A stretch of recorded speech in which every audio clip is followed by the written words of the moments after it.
Today I'm speaking with Kato on the track. Kato is a 5 times Billboard charting music producer, but that is not why I ended up reaching out. Instead, I called Kato because he is a brilliant educator on the topic. He has nearly 500,000 social media followers in total, where he breaks down the realities of the music business. In this episode, I struggled with the word realistic because, on one hand, telling someone to be realistic is great advice if you're an aspiring creator. But on the other hand, you need to have some big goal to stay motivated through the painful and lonely moments of being a creator. But I'll leave the word realistic up for debate in the comments. Finally, to thank you for checking out the new show, I'm giving away a PlayStation 5. All you have to do is like and subscribe to enter. Details in the comments. Now, please welcome Kato on the track to the Welcome Home podcast. I mean, it's just so important, man, to realize that the music industry and the world just in general is so much bigger than what all of us perceive it to be. You know, I think especially here in the States, we have this perception of like the music industry being whatever we see on the blogs or in media outlets and those type of platforms. Meanwhile, there are thousands and thousands and thousands of artists who are successfully doing it just kind of in their own niche. And that, you know, that word niche doesn't mean that you are like a small artist. Like I know niche artists that make millions, like they're millionaires, you know? So it all just, I think that's first and foremost, right? Is just to realize that the world is a big place. Music is everywhere. It's needed everywhere. It's like it's such a popular medium that whether you are an artist or a producer or an engineer, your skill sets are going to be needed somewhere. So I think as long as you keep that in mind, you'll be open to all different opportunities that are within the music industry. I guess like anything, it's all about balance with the relationship with the word realistic. Being an artist isn't as realistic as going to school and doing a 9 to 5 and slowly progressing. It's highly predictable. So there is a bit of being unrealistic to do what we both do, but you have to have a relationship with the word realistic, almost in like a grandiosity way. You have to accept that some things are going to be out of your control, right? Yeah, no, absolutely. I mean, I would say in a music career, most things are going to be out of your control. But like the one thing that you can control is how much work you put into it and how much effort you put in. And that's like probably the most important component to all of this. And so you can't really control, you know, how many records you're going to sell or who you're going to connect with, or if Drake's going to open up your email and pull up one of your beats. Like you can't control any of that shit, but you can control how much work you put in. And that might lead to you meeting someone who is in Drake's crew, or like, you know what I mean? It's just, there's so many different ways to approach the game. And so I think you just have to be great at what you do and have a strong passion for it. Also, the another almost like dirty word that we're afraid to accept is the word luck. There have been moments in my career where every other day I'll get a DM, how'd you do this? How were you on this playlist? How'd you play this festival? And the reality is there is, of course, underlying strategy. There is goals and patience and the basics that you'll read in every book you could pick up. But yeah, luck happens. I couldn't have predicted certain timing or the right person to resonate with the right song. So another word that I grapple with to this day is luck. So what are your thoughts on luck as upcoming musicians? I think luck is, you know, obviously there are going to be situations where, you know, I'll use a perfect example, right? So my most recent record called So Pretty, which has been going crazy viral on social media, on TikTok, Instagram, it's everywhere. Like tons of celebrities have been a part of the trend. If Rihanna Maria, who is the artist on that record, if she didn't find that beat on TikTok, then none of this shit would have happened in the first place, you know? And is that luck, or is that just, I mean, I don't know. Like maybe the universe just aligned and made it happen, but yeah, the bigger thing to me is being prepared for those moments, right? Because when you do get lucky, how are you going to take advantage of that situation? You know, are you going to be prepared for it? And I would say being prepared for those moments is more important than like having those lucky moments throughout your career, because if you can't do anything with it, or if you're not prepared for it, then it's just going to pass you by. You know what I mean? You brought up the word like control. And for me, things that are outside of my control, I have like a dark sense of humor about. My team knows like if something goes wrong and it was out of my control, I'll try to find a joke about it because that's the only way to cope with the unpredictability of the music business. But I Yeah. really like what you said about what is in your control. And that is work ethic. That is building real meaningful relationships, caring about your Yeah. brand and your presence. So, do you have that idea between discard what's out of your control, focus on what you can every single day? 1,000%. I think that's the only reason why I am where I am today, is because I don't focus on the things that are out of my control. And it's kind of made me think about things in a more like big picture kind of way, because I don't stress, I don't give any extra energy to the things that are outside of my control. So I'm able to fully focus on the things that I can control, like, you know, how much work I'm putting in, how many beats am I making, who am I reaching out to, how am I putting out my content, how I curate my branding, like all of that stuff is what I focus on a day-to-day basis. And I think that's why I've gotten the results that I've gotten up to this point in my career, you know? So can't focus on the small shit, man. I told you I found you on like my Instagram Explore page. You put out so much like free value on your social media, your YouTube channel, you're running down concepts also for free. There's kind of like this phenomenon that's been happening and it makes me kind of cringe where people are selling ebooks or people are selling these lofty courses or they're saying this buy this PDF, it's every email address of every record executive, and Yeah, it's kind of become a little bit insane in that way, yeah, and I really feel bad for the upcoming artists who think spamming Atlantics or Mike Karen at War, like they're not gonna build a relationship based on knowing an email address or pitching to Spotify in that way. So, what's your take on the world of giving free and valuable information, charging for information, and how it's gone this slippery slope that almost looks like some like fake guru world? I mean, you said it. Like, I think the biggest thing is you have to know who the information is coming from. You know what I mean? Like, so many people just kind of read the surface level headlines or the selling points, but they don't really do their research into who is actually giving you that information. Like, is this person just some internet guru who learned how to like market really well and that's how they're in front of you? Or is this someone who has actually accomplished things and knows what they're talking about?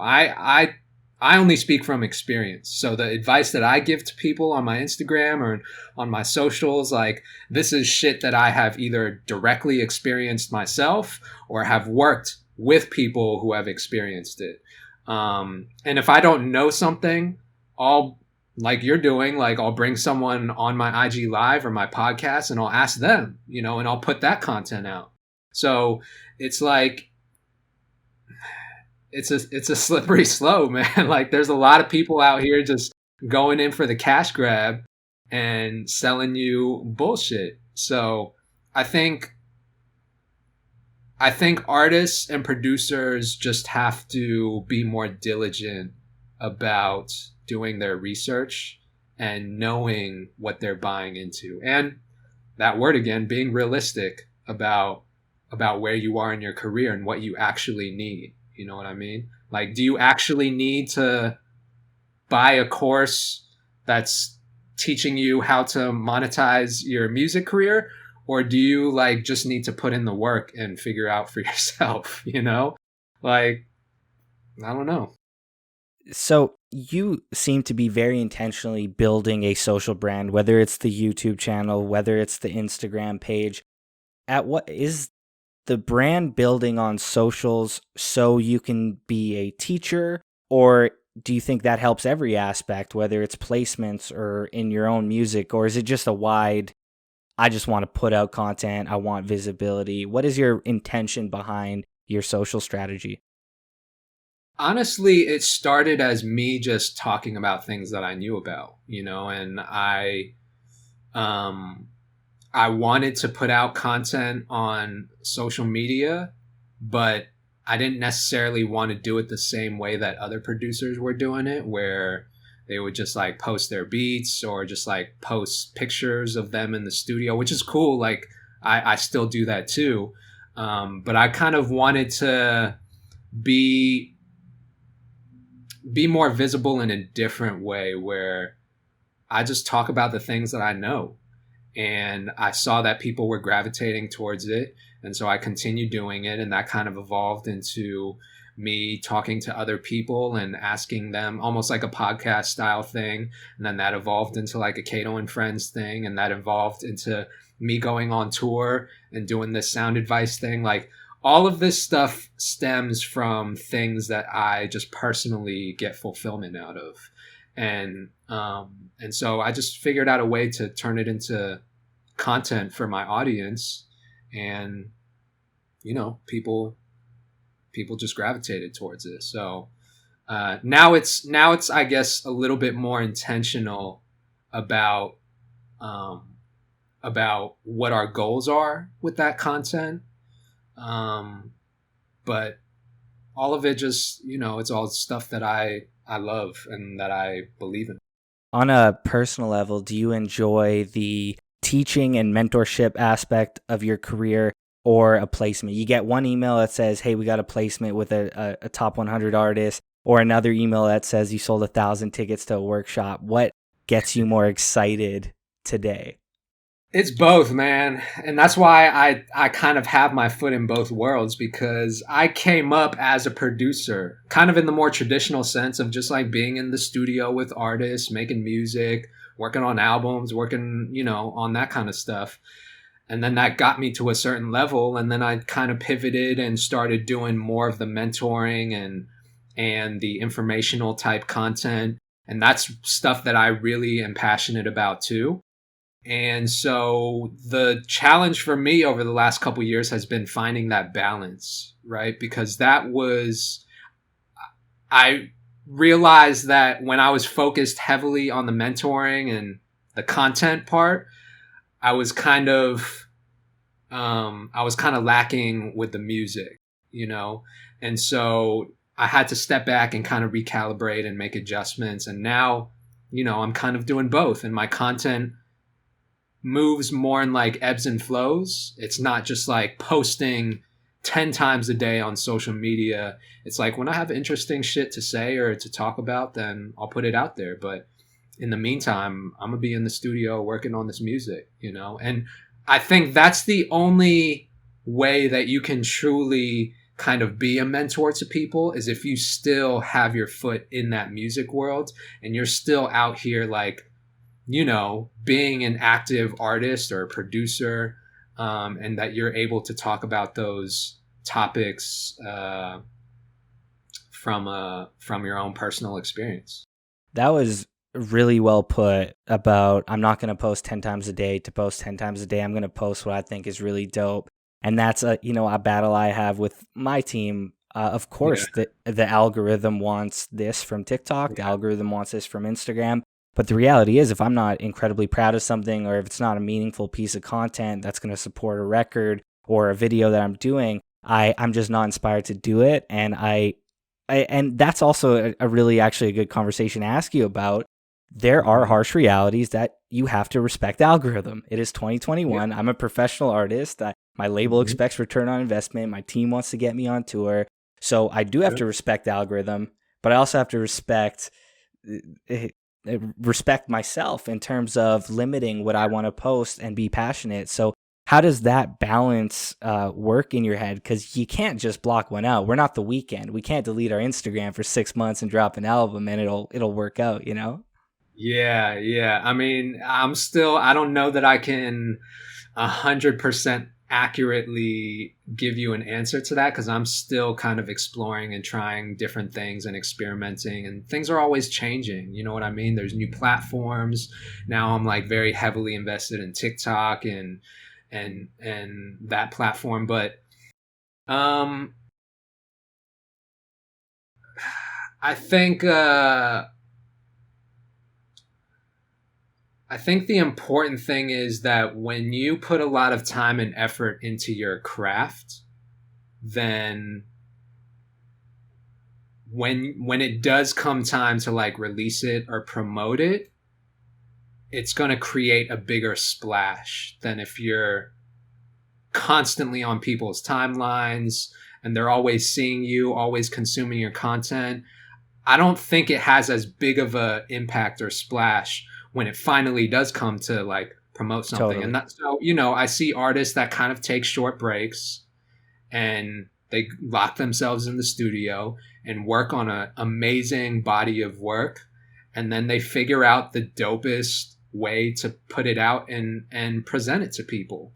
And I've been thinking a lot about not just my music, but how I deliver it to people, and I think that's the part that plays the biggest role in like marketing something, right? Because it's not just putting your music out the same way everyone else does it. I mean, some artists can do that and they just have such loyal diehard fan bases that they'll eat it up.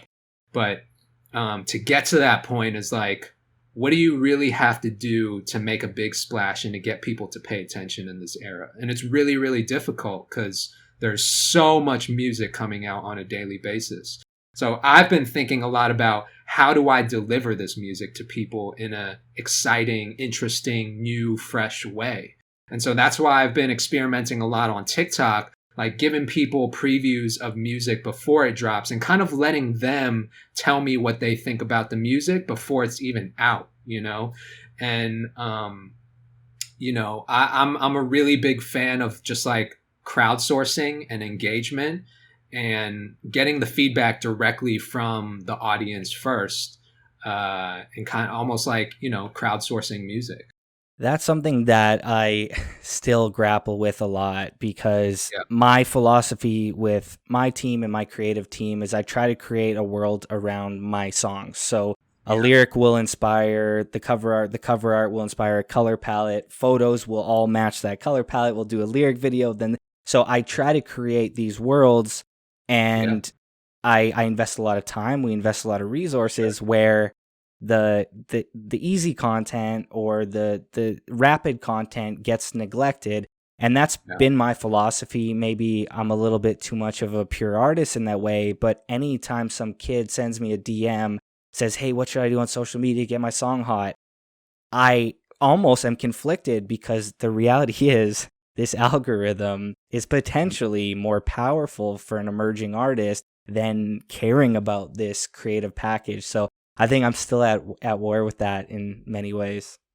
I mean, I don't think you're wrong. I think the way that you're doing it, you have the potential, and so many other artists I know have the potential to create such an amazing body of work, right?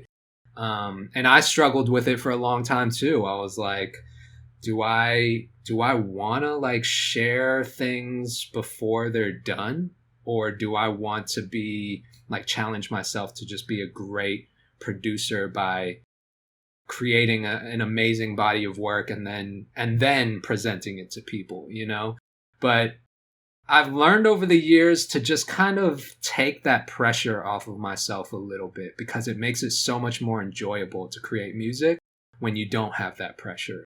And so I think there's a time and place for everything, right? So I believe in like creating excitement, so much excitement and anticipation around something. And then, kind of at that peak, I can because I'm always working on music, I have stuff in the chamber where I can put together an amazing body of work and then share it with my audience. So, I think it's both, to be honest. The fundamental or the foundation is really just what you perceive as value. Yeah. And in a strange way, I believe when I have a well thought out photo shoot where everything Mhm. matches, I believe that's a valuable post. Yeah. To 100%. others, they might find value in other ways. But even shifting to the idea that exchanges and relationships are built on value. I know that sounds so simple, but I believe it's incredibly fundamental for a new artist to know that a relationship will start with value. I was not going to reach out to you if I didn't think my podcast was going to have enough listeners for it to make sense. I'm not going to reach out to a vocalist if I don't think I have a radio plan that they're going to appreciate. And that's where I'm at in my career, and I still really respect if I don't have value in this situation, I'm going to avoid it until I do. So just your route with your socials and what you do, how important is it to come with value before asking for a favor, a collaboration, or even a relationship in general? It's huge. It's everything. And I tell that to new artists all the time is like, instead of asking people for something up front, what can you do for them? What value can you provide to them? And the person on the receiving end is going to be much, much more likely to hear you out or listen to you or give you their time, which to me is the most important, the most valuable asset of anything is your time, right? If you give your time to someone, that's something that you're never going to get back. You can always make money, you can always like build relationships, but like time is the most valuable asset to me. And so, I mean, it's just so I kind of switched a couple years ago from like a scarcity mentality of like trying to hoard all the information and knowledge and connections and relationships and everything that I had to like giving value. And I think that switch has in turn given me so much value back, because I just believe in like doing goodwill until that karma comes back to you. So that was something that I was very intentional about with my brand. I always am afraid to give advice, and I hate it how many DMs I get about it because there's so many complex there's so many moving parts, moving pieces. I don't know someone's life situation, so I Yeah. usually back off, but there's always been one philosophy or piece of advice that I really believe is almost universal for any act. And there's this great article, it's called 1000 True Fans. And it's basically the math of if you have 1,000 fans that care, that are going to purchase hard tickets, that are going to purchase merch, maybe pre-save your album, you can have a sustainable living in almost any country on earth. 1,000. That's a lot. Sounds easy. It's a lot tougher than you could imagine. But that's a really solid piece of advice.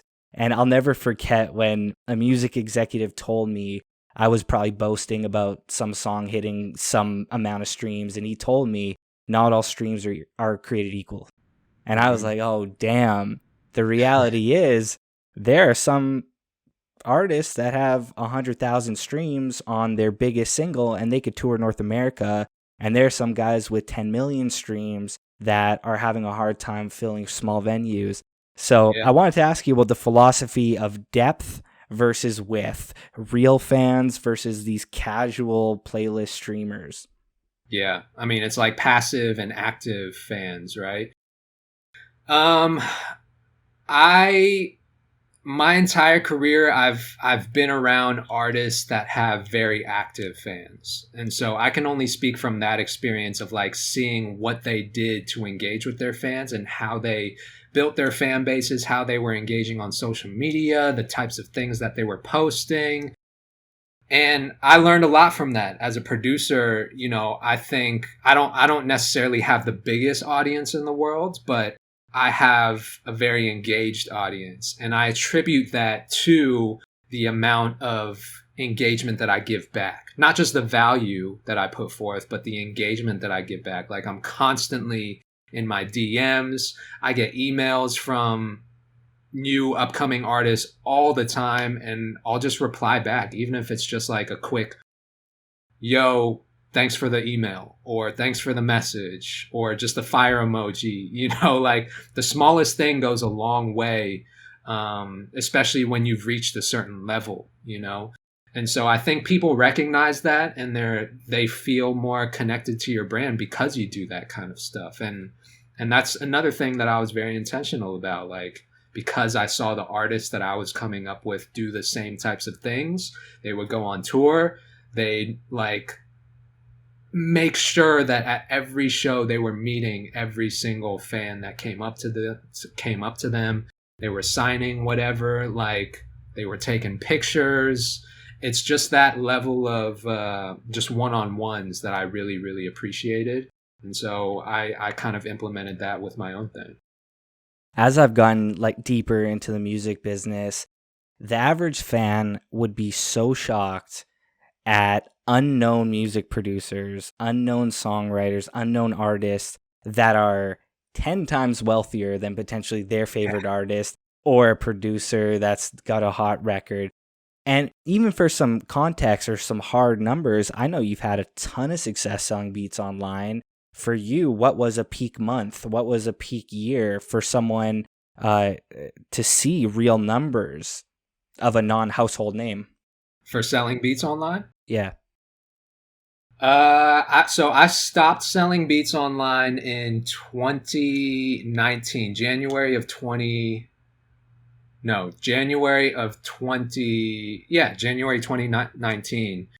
And at that point, I had reached over six figures selling beats online. And so, I mean, the thing is, that took me probably 5 or 6 years to get to that point. There was a point where I was making $0 a month selling beats online. And when you see the incremental growth, like it started at zero, and then I was making $15,000 a year.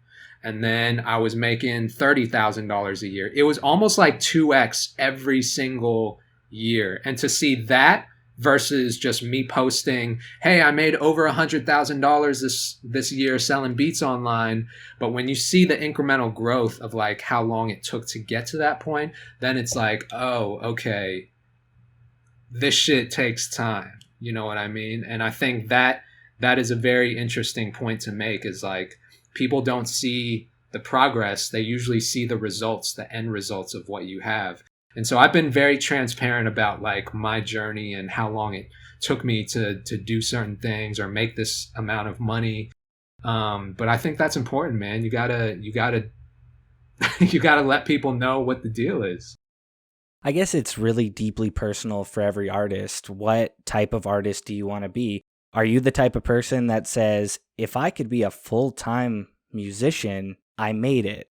Then you have a very realistic path ahead of you. If you want to be the biggest artist in the world, things are going to be a lot different. Other sacrifices are going to have to be made. Luck will definitely play a factor in global success. But the idea of being a six-figure a year creative with no boss is a beautiful thing. But that's a deeply personal question someone needs to ask. Am I okay to dedicate my life to making this a business? Or do I need my name shown on Complex Magazine next month? And no one can answer that except for the person, right? Yeah. And going back to that, the word of the day, realistic, right? I think what I've realized over the past decade of my career is being realistic doesn't mean setting your sights lower or setting your standards lower. It just means like take it in sequential steps, right? Like if you're starting from absolutely nothing, instead of making your first step, let me get a record with Drake, make it like, let me start making $1,000 a month off of my music. Let me put out an album this year. Let me get 1,000 followers on Instagram. You know what I mean? It's like being realistic about those goals that you're setting. And then once you reach that level, then you can start thinking about, okay, like how can I get my music to Complex, or how can I get a music video that gets 100,000 views in the first week. Like, it's just raising the bar every single time. And over time, like, you're going to reach those goals that you initially set out to do. But I think being realistic about it, it seems less daunting when it comes time to actually doing the work, right? For sure. I think too many aspiring artists and producers just set the bar so high, and when they're not able to achieve that in a certain period of time, then they get frustrated, they get discouraged, and then they want to give up, right? Whereas if you just set that bar a little bit lower, and just were realistic about the things that you have in your control right now, then you build off of those small wins, and that's like enough for you to keep going and keep going. I guess like anything, man, life is about balance, because even as I want to inspire a young artist, I don't care if you're a musician, you could be a painter, writer, whatever, clothing designer. I really believe you can have a fulfilling creative life if you are realistic. But there's also like this some chip on my shoulder, an elephant in the room that says, without big goals, motivation will suffer. So like everything, there's balance. There is a time and a place to have a massive goal of saying in 10 years, maybe I will get to that Drake session. But it really realistic mixed with a big goal to remain motivated. It's a complex problem, but I believe it's a meaningful problem that only every independent artist can think of themselves. Yeah. I mean, set your sights on that Grammy. Like, there's nothing wrong with that. If you want to win a Grammy one day, I think that's amazing. But put in the work to get there.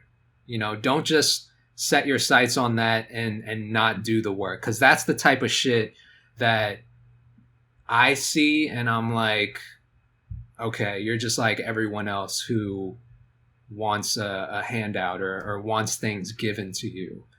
But when I see an artist really, really putting in the work, that almost to me sometimes means more than the music, because at least they're willing to work for it. And you and I both know, like, the shit is not easy. Like, you have to put in the work.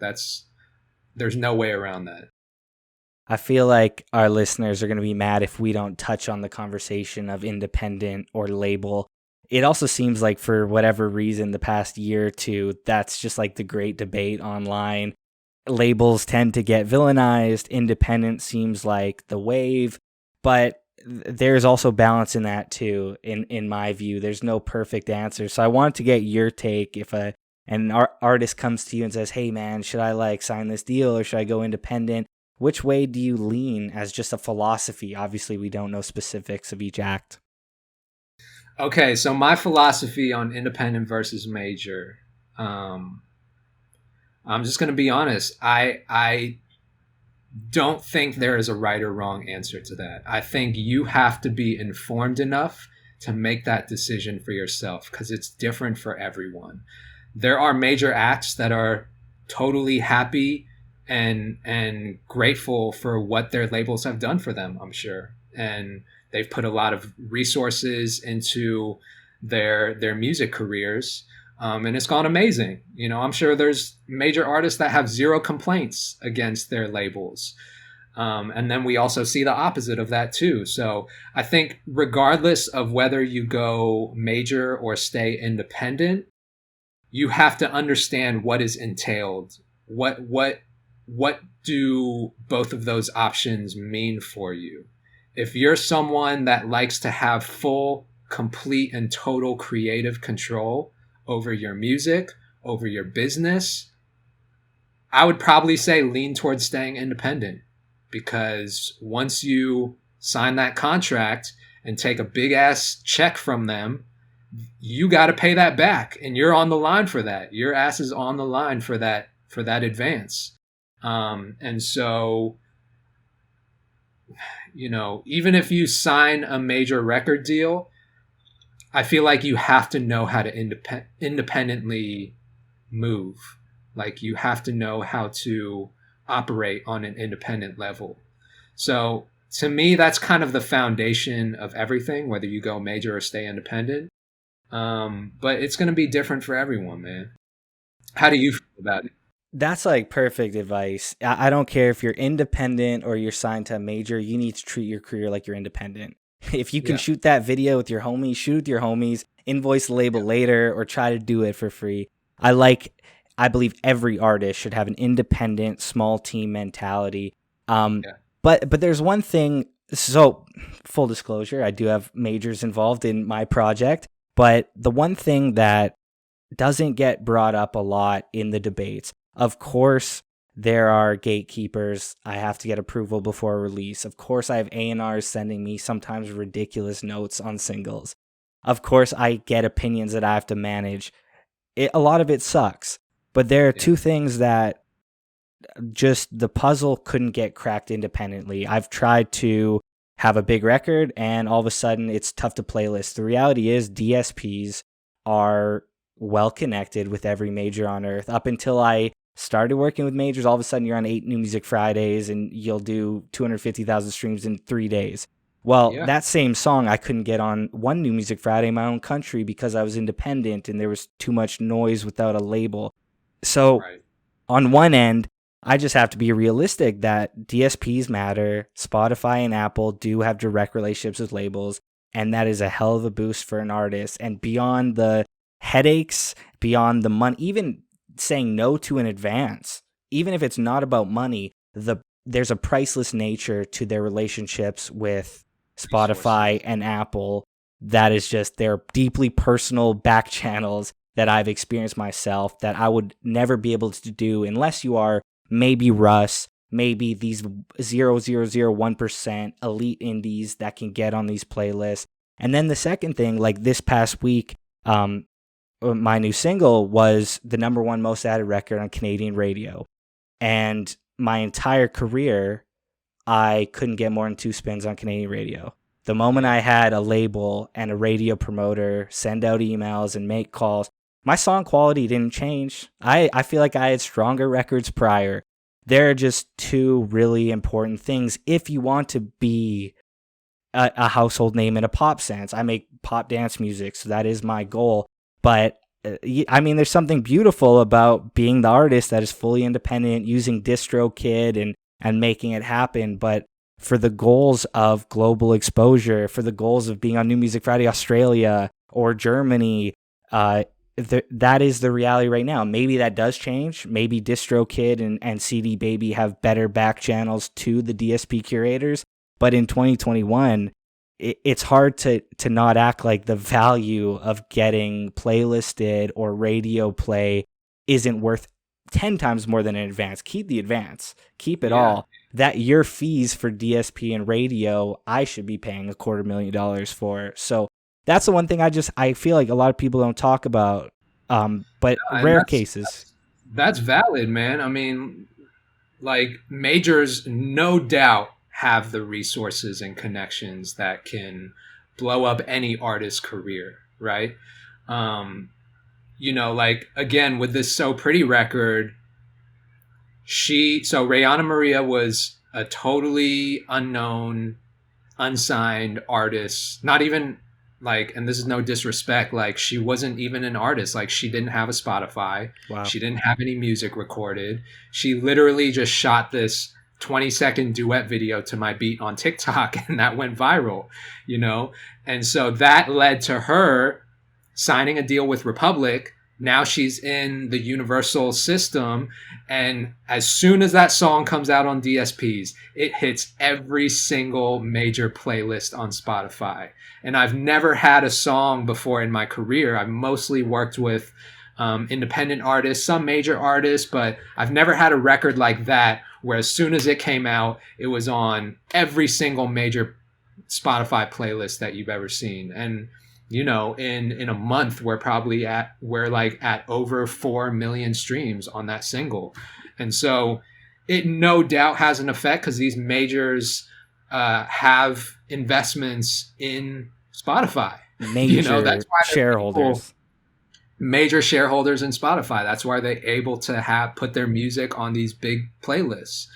And that's huge. That's such a huge I mean, that's such a huge advantage for any artist in that system to have. So, but I've seen independent artists who just have like a really hyperactive fan base who have over a million monthly listeners on Spotify, and like their shit streams really well without the major playlisting and just off the strength of their fans, and they're making like over six figures just off of their streaming. So, you know, it's just, again, being informed enough to make that decision for yourself and what you need, you know?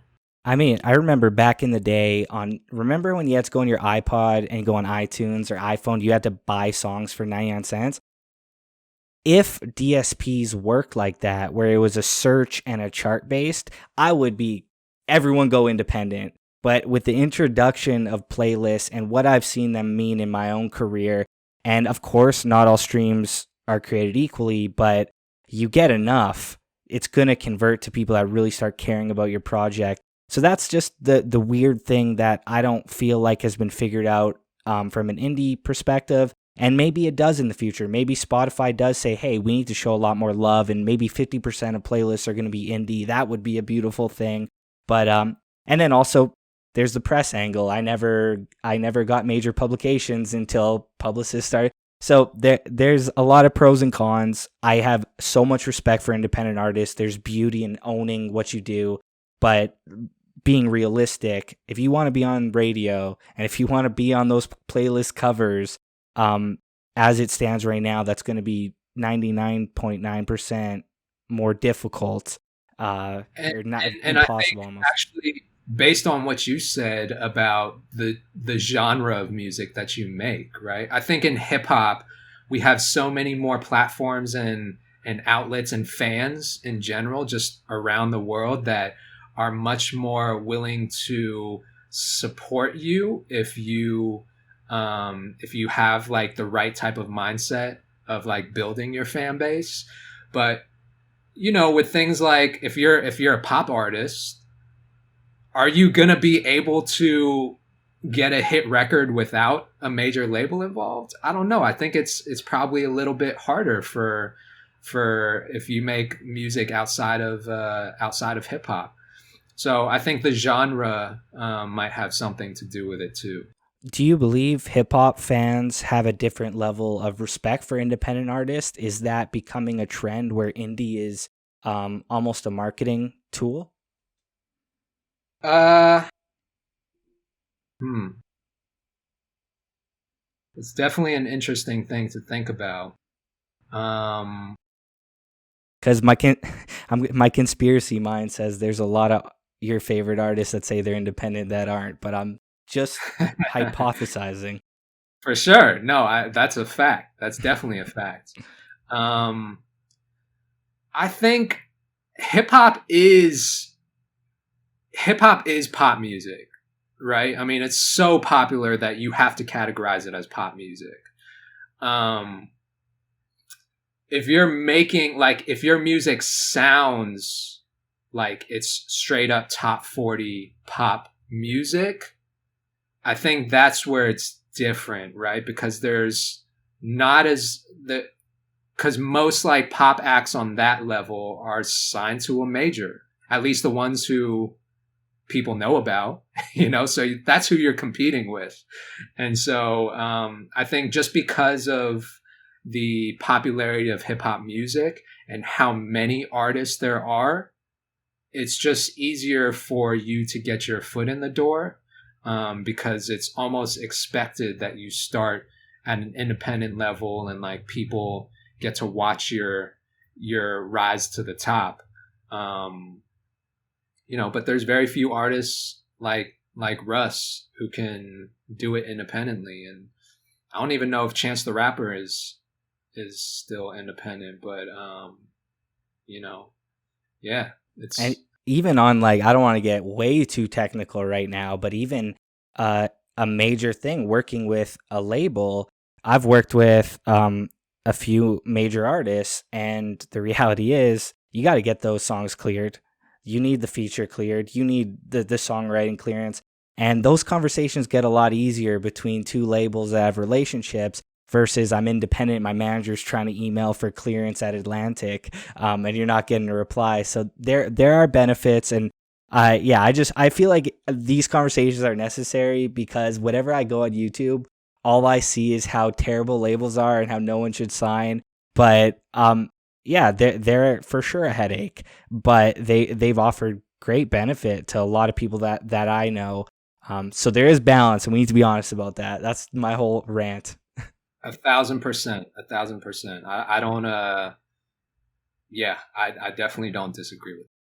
So I wanted to wrap up on more of a question about your work. You are self-employed, and the reality is a lot of people think self-employed is a dream, but it could also be a curse because you are your own boss. You make your own schedule. You are the only one that needs to get answered to at the end of the day. So I wanted to talk to you about how you keep yourself motivated, how you keep yourself on track, and remove distractions from your life.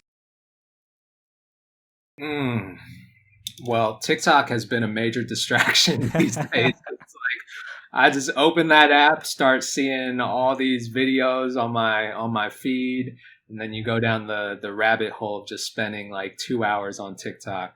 So I'm trying to cut that down a little bit and just like focus on my own shit. The question was, how do I stay focused and motivated? How do you keep a routine? You don't have a boss. You don't have your manager yelling at you on email. I don't, I guess I do have a routine, but it changes so much on a daily basis just based on what I have on my agenda. And I do have a team now. It's a small team. I have a business partner. And then, we have an A&R. He has an assistant. And so I have agents over at ICM. So I do have a small team now. And I guess it's just the bigger thing is just keeping myself accountable, making sure that me and my team are on the same page and that we're all working towards the same goals, that we're staying organized about it. I live by my Google Calendar. I put every single thing, whether it's a podcast, an interview, a meeting. I've been doing hella Zoom calls since the pandemic started. So like every single Zoom call is in my Google Calendar. I set alerts 1 hour before and 10 minutes before. And so I'm getting like multiple alerts on every single thing. It's just staying accountable and staying organized. Those two skill sets I think are really, really huge for anyone that's an entrepreneur or self-employed. And having a small team, like it really, really helps. It alleviates some of the pain points that especially creatives have, right? Because you can find distractions in almost anything. And when you're trying to stay creative, those distractions can be really detrimental. And so for me, when I'm working on music, I don't like to have too many distractions. I like to delegate things to people who are good at what they do. So I'm really, really blessed and grateful to have an amazing team. And that's it, man. Like really everything else of being all the other parts of being an entrepreneur and a business owner is like a blessing. Like I don't have to answer to anyone. I own my own shit. I don't have a boss. Like I love what I do. I feel like I have the greatest job in the world. So everything else is a blessing, really. To celebrate the new podcast, I'm giving away a PlayStation 5 to one of my viewers. All you have to do is like and subscribe. That's it. Full details in the comments. Good luck.